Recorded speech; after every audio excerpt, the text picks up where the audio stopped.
হাদিসের মধ্যে আছে, হাসরের ময়দানে আল্লাহ তাআলা বহু বান্দাকে এই রিয়া মানে লোক দেখানো আমলের কারণে বলবে, ইযহাবু ইলাল্লাযীনা কুনতুম তুরাউনা ফিদ দুনিয়া, দুনিয়াতে যাদেরকে দেখাবার জন্য করেছিলে এখন তারা হাসরের মাঠে আছে, হ্যাঁ তুমি তাদের কাছে যাও, ফানদুরু হাল ইনদাকুম জাযাউন, গিয়ে দেখো তাদের কাছ থেকে কোনো বিনিময় পাও কিনা।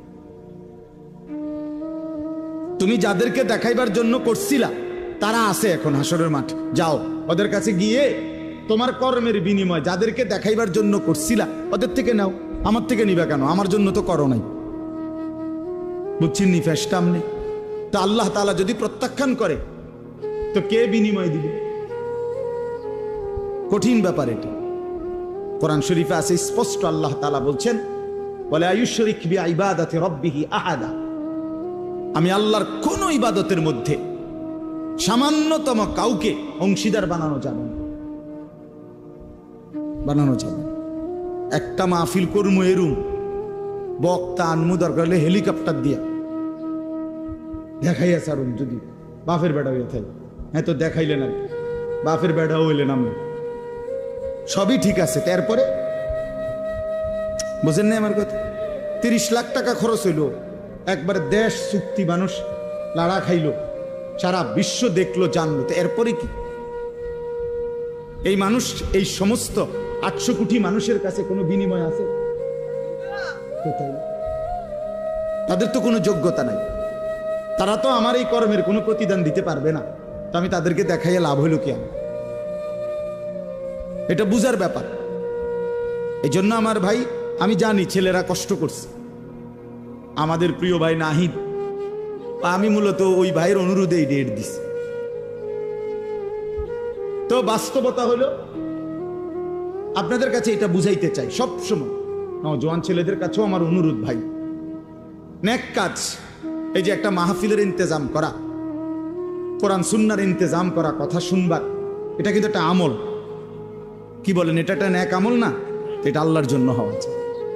আমি বলবো আল্লাহর জন্য, আপনি শুনবেন আল্লাহর জন্য, আয়োজনকারী আয়োজন করবে আল্লাহর জন্য। আর প্রত্যেকেই মনোযোগ দিলে, আন্তরিকতা নিয়ে শুনলে বরকত হবে। ও বাবা, তোমরা এনে বুট খাইও না, বাবা ব্যাটকাইও না বেকুবের মতো, হাইসো না, হাইসো না, বন্ধ করো বাবা, পরে খাইও, পকেটে নাও এটা। তাহলে এই জন্য বললাম, হ্যাঁ আমার এটা কষ্ট করি আমি, আমার শ্রোতা যতক্ষণ, আমি শুধু আমারটা আমি বলে গেলাম, আমার সময় পার করা 1 ঘন্টা, এরপরে আপনারও কি হলো না হলো এটা আমার জানার বিষয় না, না এটা কোনো কথা, এটা কোনো কথা। আমার মনে আছে, আমার ছাত্র জীবনে আমার একজন উস্তাদ আমারে বলছিলেন, আমার সেই হুজুর ইন্তেকাল করছে, হুজুরে আমারে বলছিলেন, আনিস যখনই আল্লাহর কথা বলতে বসবা তো এটা মনে রাখো যে মানুষগুলোর সামনে বসছো, এই মানুষগুলো তোমার বান্দাও না, তোমার উম্মত না। কথা বুঝছেন না? মনে এরা আমার বান্দাও না, আমার উম্মত না, এরা আল্লাহর বান্দা, রাসূলুল্লাহর উম্মত। অতএব তুমি এটা মানসিকতা এই মাথায় নিয়ে করো যে কার সামনে বলতেছ, জানতেন কেউ না, এরা আল্লাহর বান্দা, এরা রাসূলুল্লাহ সাল্লাল্লাহু আলাইহি সাল্লামের উম্মত, তোমার কেউ না এরা। তো তুমি মনে রাখো, হুজুরে বলছেন মনে রাখো, যেন আল্লাহ তোমাকে বলছেন আমার বান্দাদেরকে আমার কথাটা বলো, যেন রাসূলুল্লাহ সাল্লাল্লাহু আলাইহি সাল্লাম বলছেন, আনিস আমার উম্মত এরা, এদেরকে আমার কথাগুলো বলো। যেন শ্রোতার প্রতি কদর থাকা চাই, কদর থাকা চাই। এই জন্য চলেন ভাই, আমরা প্রত্যেকে ইনশা, আজকের জন্য না, সব সময় এই একটু যদি আন্তরিক হইতো, মুসলমানের জিন্দেগি আরো সুন্দর হতো। বছরে 52 সপ্তাহ, 1 বছরে মোট হাতে ধরা যে মোবাইলগুলো, এগুলো নামায় ফেলেন, ভালো হবে। আপনি এমনি শুনেন দোস্ত, হাতে ধরা যে মোবাইলগুলো, এগুলো নামায় ফেলেন। মোবাইলে যথেষ্ট পরিমাণ ওয়াজ আছে, অভাব নয়। ছেলেরা দেখেন না রেকর্ড করে, আর এমনি তো আছে। এখন আমরা আসছি কষ্ট করে, আপনারাও আসছেন কষ্ট করে, সামনাসামনি শুনেন, একবার চোখের দিকে তাকাই, বরকত হয়। চোখের একটা আসর আছে প্রত্যেকের, প্রত্যেকের, মানে চোখ মানুষের পুরা দেহ বদলায়। দেহের মধ্যে নারীর প্রতি, ভিন নারীর প্রতি চোখ পড়লে সারা দেহের মধ্যে কি হয়, অনুভূতি হয় ভিন্ন রকম। তাই এটা বুঝাই গেল চোখের একটা কি আছে, আসর আছে। তো ঠিক নেক কাজের প্রতি কোন আল্লাহওয়ালা, কোন আলেমে দ্বীনের প্রতি নজর করলেও পুরা দেহের মধ্যে পরিবর্তন, নেকের অনুভূতি হয়। হ্যাঁ, রাসূলুল্লাহ সাল্লাল্লাহু আলাইহি সাল্লামকে জিজ্ঞেস করছে সাহাবী, ইয়া রাসূলুল্লাহ, আমি কার সাথে চলবো? তো বলছে, মান যাক্কারাকুম বিল্লাহি রুয়াতুহু, যাকে দেখলে আল্লাহর কথা মনে পড়ে। ওয়া যাদা ফি ইলমিকুম মানতিকুহু, যার কথা শুনলে ইলম বাড়ে, জ্ঞান বাড়ে। ওয়া যাক্কারাকুম বিল আখিরাতি আমালুহু, যার আমল দেখলে আখিরাতের কথা মনে পড়ে। যার চেহারার দিকে তাকাইলে আল্লাহর কথা মনে পড়ে, যার কথা শুনলে নিজের জ্ঞান বাড়ে, যার আমল দেখলে আখিরাতের কথা মনে পড়ে। রাসূল সাল্লাল্লাহু আলাইহি সাল্লাম বলে, তাকে সঙ্গী বানাও, তার সঙ্গী হয়, তারে বন্ধু বানাও, তার সাথে চলো, তার সাথে উঠা বসা করো, তার সাথে সম্পর্ক। এই জন্য নজরের একটা কি আছে, বরকত আছে, বরকত আছে। কচ্ছপ একটা প্রাণী আছে না, কচ্ছপ, এই কচ্ছপ বাচ্চা ফুটায় নজর দিয়ে। কচ্ছপের ডিম থাকে পারে, আর কচ্ছপ থাকে পানিতে।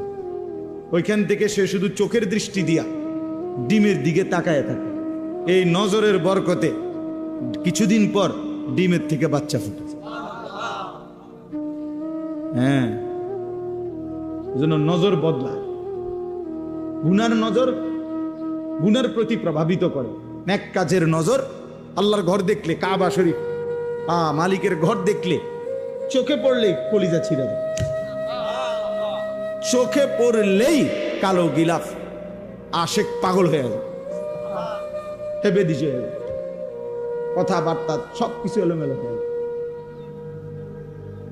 এটা একটা ভিন্ন বিষয়, নজর। নজর, মদিনার সবুজ গম্বুজ নজরে পড়লেই সফরের সমস্ত ক্লান্তি দূর হয়েছে, দূর হয়ে নজরের সাংঘাতিক বরকত, পরিবর্তন হয়। আমরা অনেক সময় বুঝি না আর কি, মার দিকে নজর দিলে জান্নাত মিলে যায়। নবীজি বলছে না, মায়ের দিকে নজর দিয়া মার দিল যদি খুশ হয়ে যায়, মা যদি খুশি হয়ে যায়, তো নজর দিলে জান্নাত মিলে যায়। যেই স্ত্রী স্বামীর সামনে এভাবে দাঁড়ায় যে স্বামী তার দিকে তাকাইলে, স্ত্রীর দিকে, স্ত্রীর হাসি মুখ দেখলে স্বামীর দিল খুশি হয়ে যায়, আল্লাহ রাসূল সাল্লাল্লাহু আলাইহি ওয়াসাল্লাম বলছেন, ওই নারী জান্নাতি নারী, শ্রেষ্ঠ নারী।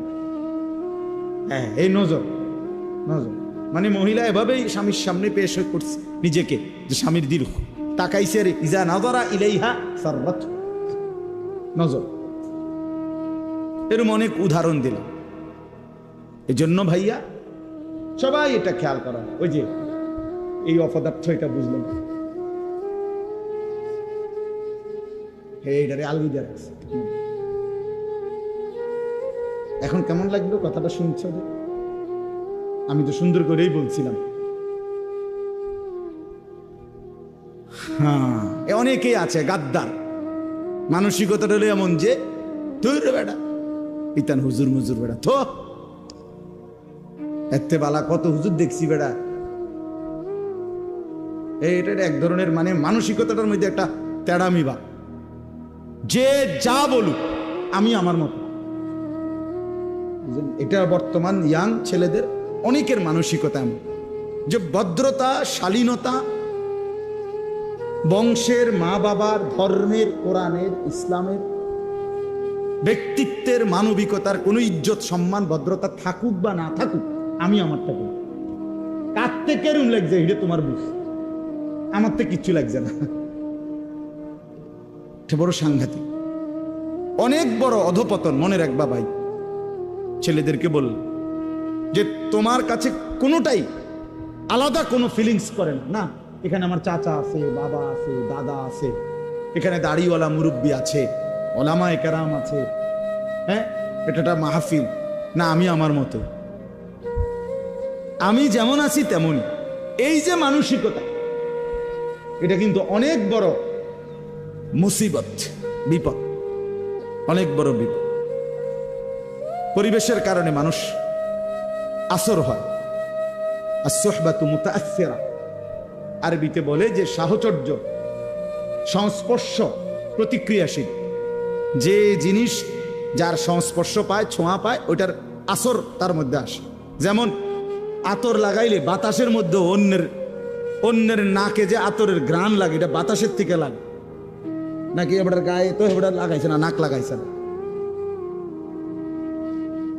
কিছু লোক কমে গেলে ভালো, নেমে যান আপনারা, জওয়ান মানুষ নেমে যান, জান ভাই ওখানে যান, জান ভাই যাও, ভাই নওজোয়ান ভাই ওখানে যাও।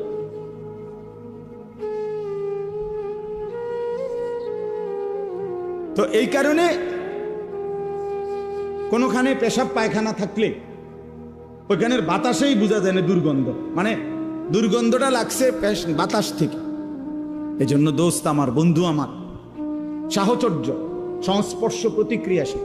যে যার সাথে উঠা বসা করে তার আসর তার মধ্যে পড়ে, এটা সত্য কথা, এটাই বাস্তব। প্রত্যেক মানুষকে তার বন্ধু দেখে চিনা যায়। রাসূলুল্লাহ সাল্লাল্লাহু আলাইহি সাল্লাম বলেন, আর রাজুলু আলা দীনি খালিলিহি। নবী সাল্লাল্লাহু আলাইহি সাল্লাম বলেন, প্রত্যেক ব্যক্তি তার বন্ধুর দ্বারা প্রভাবিত হয়, বন্ধুর রঙে রঙিন হয়, বন্ধুর সাজে নিজেকে সাজায়। ফালিয়ানজুর আহাদুকুম মান ইউখালিলু, অতএব তোমরা লক্ষ্য রেখো, নবীজি বলছে, কাকে বন্ধু বানাচ্ছ। মান ইউখালিলু, কাকে খলিল বন্ধু বানাচ্ছ। ও আমার ফ্রেন্ড, তো তারে দেখলে তো বোঝা যায় তুমি কোন ডকে। তার চেহারা, চুল, লেবাস, তার কথাবার্তার ঢং রং দেখলেই আন্দাজ করা যায় তুমি কেমন। বয়স্কদেরকেও চিনা যায়, নওজোয়ানকেও চিনা যায়। আমি অনেক সময় বলি, বয়স্ক মানুষ যারা আপনারা, আপনার সাথে ডানে বামের সবাই 5-6 জন বসা, সবাই বিড়ি সিগারেট খায়, আপনি যদি এর মাঝখান দিয়ে বলেন যে আমি একজন জোনায়েদ বাগদাদি, না আমরা বুঝি চাচা, আমরা কোনো সিরা খাই না, আমরা ভাত খাই। আমরা আজকে দুপুরে ভাত খাইছি, সিরা দিয়ে পানি দিয়ে ভিজাইয়া খাইছি না। আপনার সাথে 5-6 জন বিড়ি খাই না, বেড়াইতে লোক আপনি বইয়া রয়েছেন, আপনি জোনায়েদ বাগদাদি, আমরা বুঝি না। আপনি কি ডকের মানুষ, বুঝেন নাই কথা?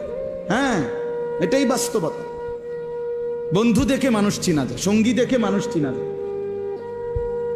সঙ্গী দেখে মানুষ চিনা যায়।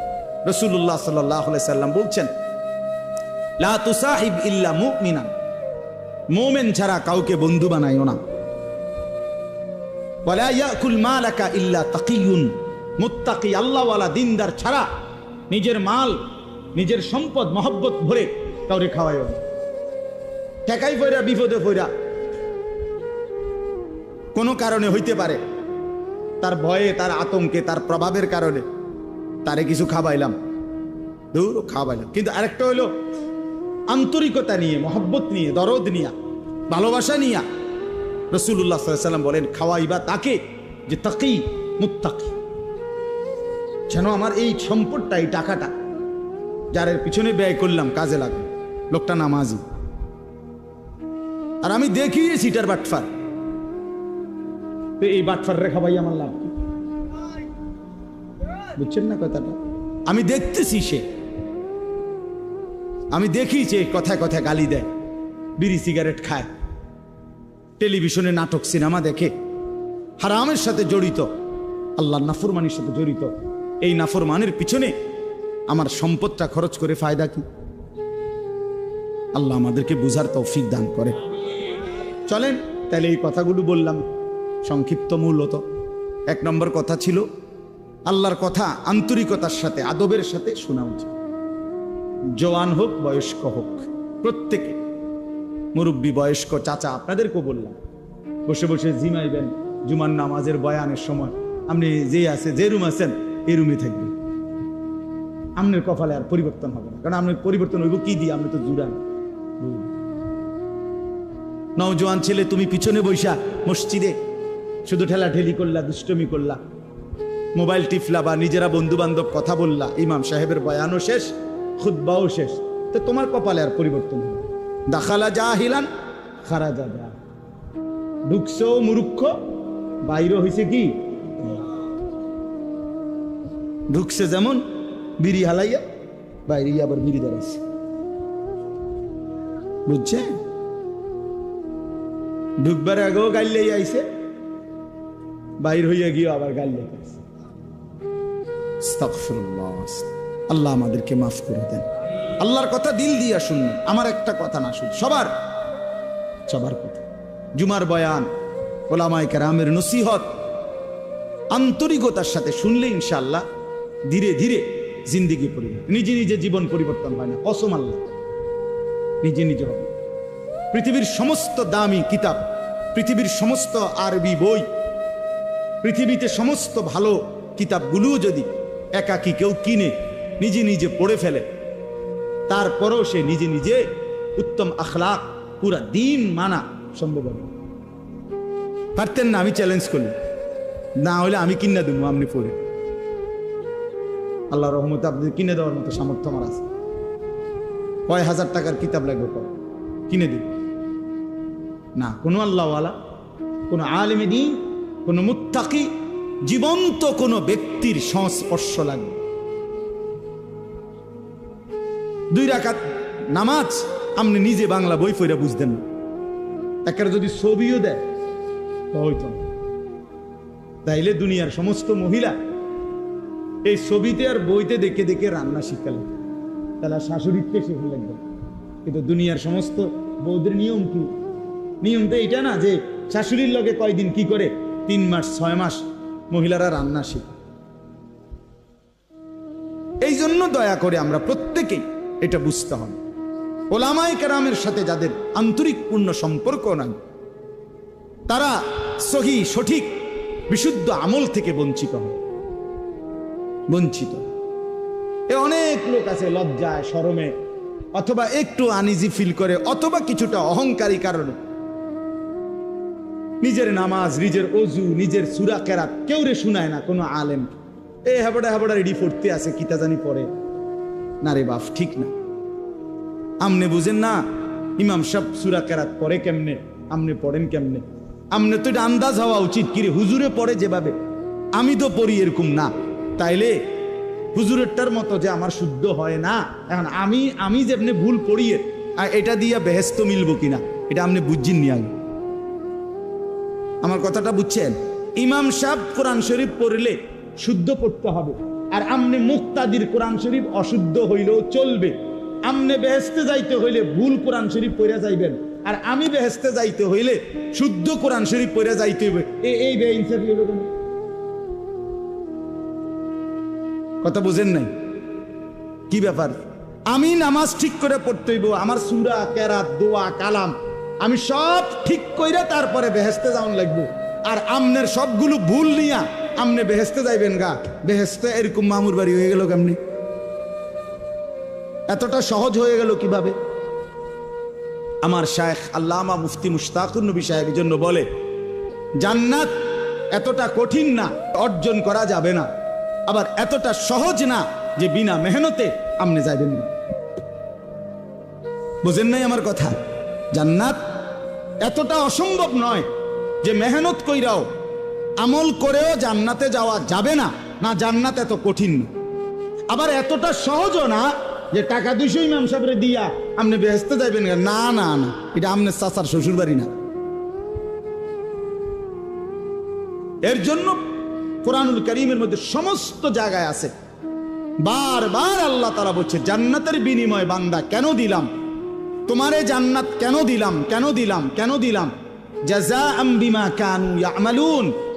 আল্লাহ তাআলা বলছে বান্দা তুমি যে সারা জিন্দেগি আমল করেছ সেই আমলের বিনিময়ে জান্নাত দিলাম, আমলের বিনিময়ে দিলাম। জাযাআম বিমা কানু ইয়ামালুন ওয়ালানাজজিয়ান্নাহুম আজরাহুম বিআহসানি মা কানু ইয়ামালুন। রব্বুল আলামিন বলে বান্দা আমি রব্বুল আলামিন তোমার সমস্ত নেক আমলের বিনিময়ে আখিরাতে হাসরের ময়দানে সর্ব উত্তম বিনিময় তোমাকে ফিরিয়ে দেব। রব্বুল আলামিন বলেন, বান্দা এক জাররা এক বিন্দু, ইন্নী লা উযীউ আমালা আমিলিন মিনকুম মিন যাকারিন আও উনসা। আল্লাহ বলে, পুরুষ হও আর নারী হও, আমি রব্বুল আলামিন ওয়াদা দিলাম ঈমানের সাথে যতগুলো নেক আমল করেছো একটা আমলও আমি আল্লাহ নষ্ট হতে দেব না, আমি বিনিময় দেব, একটাও না। ইন্নী লা উযীউ, আমি নষ্ট করব না বান্দা, তোমার প্রতিটা আমল আমি আল্লাহ তাআলা বিনিময় দেব, ফিরিয়ে দেব, ফিরিয়ে দেব। এজন্য বাপ, দুনিয়া মূল হিসাব না, আখিরাত মূল হিসাব। দোস্ত আমার, বন্ধু আমার, নওজোয়ান ছেলেরা আমার, এটা মনে রাখো ভাইয়া, আখিরাত মূল হিসাব, আখিরাত মূল হিসাব। আল্লাহ তাআলা আমাদেরকে ঈমানের দৌলত দান করছেন। সোয়া লাখ আম্বিয়া, আদম আলাইহিস সালাম থেকে নিয়ে আমাদের নবী মুহাম্মদ সাল্লাল্লাহু আলাইহি সাল্লাম পর্যন্ত এই সোয়া লক্ষ নবী মানুষদেরকে ঈমানের দাওয়াত দিয়েছেন, এই কালেমার দাওয়াত দিয়েছেন, ঠিক না? কথাটা বুঝছেন কিনা আমার? ঈমানের দাওয়াত দিয়েছেন সমস্ত নবীরা, কালেমার দাওয়াত দিয়েছেন। কুলু লা ইলাহা ইল্লাল্লাহ তুফলিহুন, হে আল্লাহর বান্দারা লা ইলাহা ইল্লাল্লাহ পড়ো, ঈমান আনো, নিজেরে মুমিন বানাও, তোমরা সফল হবে। তো এই মেহনত করছে সমস্ত নবীরা।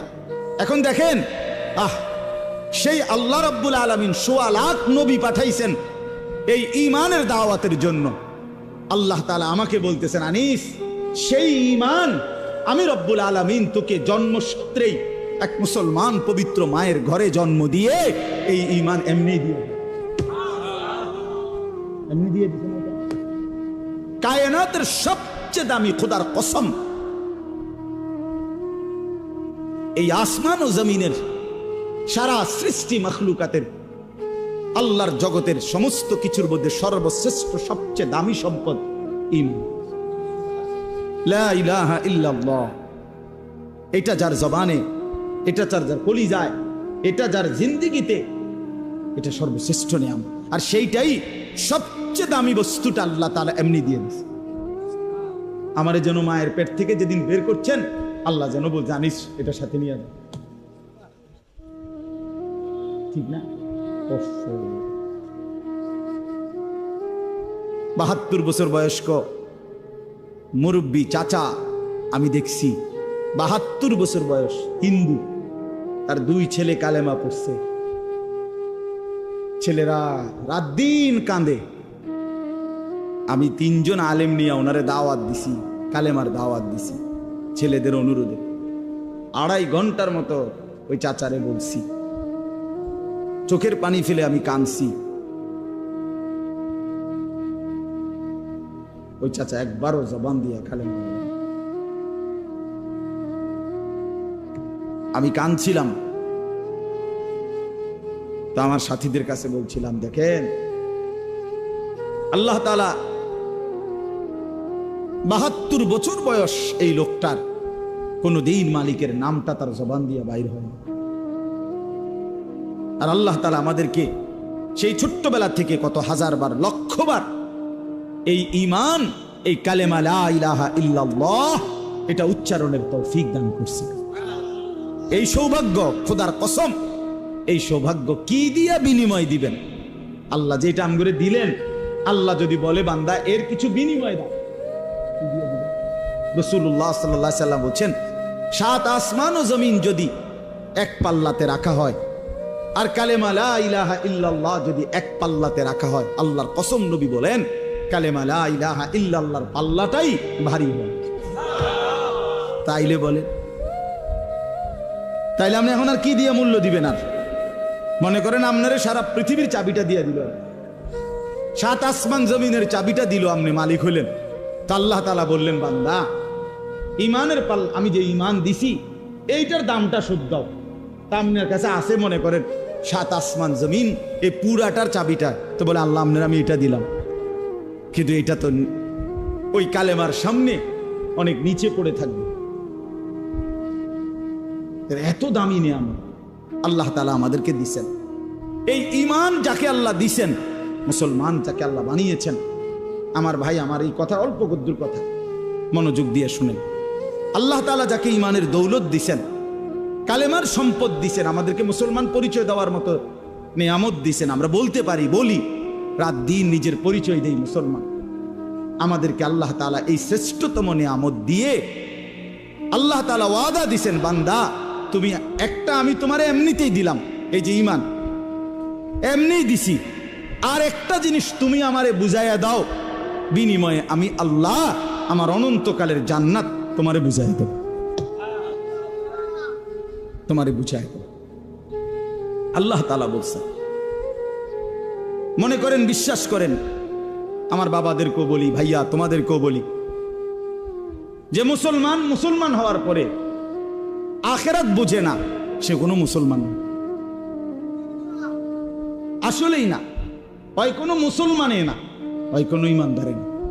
যে কবর বুঝে না, মৌত বুঝে না, হাসরের মাঠ বুঝে না, মিজান বুঝে না, আমল নামা বুঝে না, ফুলসেরাত বুঝে না, এই কোনো কিছু যার কলিজার মধ্যে নাই,